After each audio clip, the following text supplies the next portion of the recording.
السلام عليكم حبايبي، عاملين ايه؟ وحشتوني، يا رب تكونوا بخير وفي احسن حال. شايفين بقى المقلوبه الجميله دي يا جماعه؟ والله انا اول مره كنت اعملها بصراحه، بس بصراحه طلعت رهيبه رهيبه رهيبه، خطيره والله العظيم. طعم وبص يعني طعمها كان روعه. هنا انا جبت بصله قطعتها شرايح وحمرتها في معلقه زيت وحبه سمنه. وبعدين نزلت بعد كده بشرايح بطاطس، هديها برضو تحميرة في الزيت والسمنة اللي انا عاملاهم دول. وبعد كده هطلعهم وانزل بالبتنجان بتاعي. انا جايبة بتنجانية مقطعاها شرايح طويلة كده زي ما انتوا شايفين. ودي بقى اللحمة بتاعتي، كنت سلقة لحمة وبعدين قلت اديها تحميرة كده. جماعة دي المقلوبة الفلسطيني، بس بتركات مصرية يعني، فيها نفس مصري. ده بص يا جماعة الرز. انا جبت الرز حطيت عليه ملح وفلفل وكمون وحبة كاري وحبة كركم وحبة قرفة و... وحبة زيت، وهقلب المكونات دي كلها مع بعضها.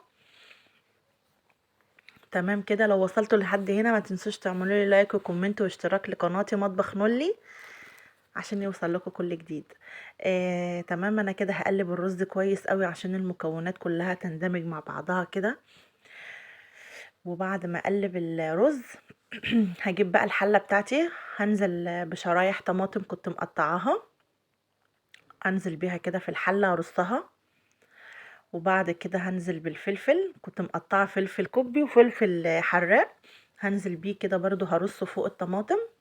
وبعدين هرص البطاطس بتاعتي كله فوق بعضه كده. سهلة قوي يا جماعة والله العظيم. هي يعني نوعا ما دربكة شوية، بس والله جميلة قوي يعني. بصراحة ما كنتش متوقعة انها تطلع جميلة قوي كده. ده البصل اللي انا كنت محمراه، هنزل بيه كده. يا جماعة البصل ده المفروض ما بيتحطش، بس دي تركاه من عندي يعني، حسيت ان هي هتديها طعم حلو يعني، انا تخيلتها بالبصل. انا برص البتنجان كده، يعني ايه شرايح يعني كله جنب بعضه كده، بحيث ان هو ايه يبقى كله ماسك في بعضه يعني. وبعدين نزلت باللحمه بتاعتي كده، وهبتدي بقى انزل بالرز الاول حبه حبه كده عشان املى الفراغات اللي في الحله من تحت يعني وكده، عشان يبقى ايه كله ماسك في بعضه. ده عندي الشوربه بتاعت اللحمه، حطيت فيها معلقه صلصه وحبة ملح، ايه ونزلت بيها على الرز. وهسيبه بقى يستوي جدا. طبعا ما بتتقلبش، انت بتسيبيها تستوي لحد ايه ما تشرب ميتها، وبعدين بتنزلي بتوطي عليها وتسيبيها بقى مع نفسها خالص، اللي هو الرز العادي بقى. دي سلطة زبادي. انا هنا جبت زبديتين وحطيت عليهم خيار، بشرت خيار، وحطيت عليهم ملح وفلفل وحبة خل وعصرة ليمون. وهنزل بفصين توم مهروسين. وبس كده.